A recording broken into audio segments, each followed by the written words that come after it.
പ്രതീക്ഷാ മാതാവ്. ഒരിക്കൽ രാട്ടിടയൻ ഗുഹയ്ക്കുള്ളിൽ മാതാവിൻ്റെ രൂപം കണ്ടു. അധികാരികൾ ഈ രൂപത്തെ പട്ടണത്തിലുള്ള പള്ളിയിലേക്ക് മാറ്റാൻ തീരുമാനിച്ചു. പെട്ടെന്ന് ആ രൂപത്തിന് വളരെയേറെ ഭാരം കൂടി. സ്വരൂപം അവിടെ നിന്ന് മാറ്റരുത് എന്നതിൻ്റെ അടയാളമായി ആളുകൾ ഇതിനെ കണ്ടു. പരിശുദ്ധ കന്യകയുടെ അത്ഭുതം നിറഞ്ഞ മാധ്യസ്ഥം പ്രഘോഷിച്ചുകൊണ്ട് ആയിരക്കണക്കിന് ഭക്തർ പരിശുദ്ധ അമ്മയുടെ ചാപ്പൽ സന്ദർശിച്ചു.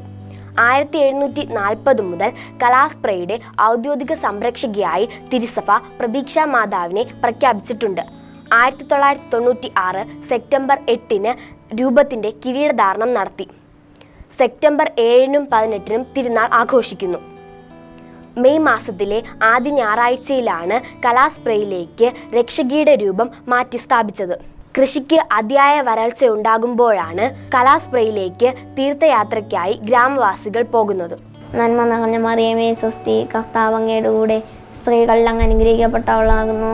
അങ്ങയുടെ ഉദരത്തിൻ ഫലമായി ഈശോ അനുഗ്രഹിക്കപ്പെട്ടവനാകുന്നു. പരിശുദ്ധ മറിയമേ തമ്പുരാൻ്റെ അമ്മേ, പാപികളായ ഞങ്ങൾക്ക് വേണ്ടി ഇപ്പോഴും ഞങ്ങളുടെ മരണസമയത്തും തമ്പുരാനോട് അപേക്ഷിക്കണമേ. ആമേൻ.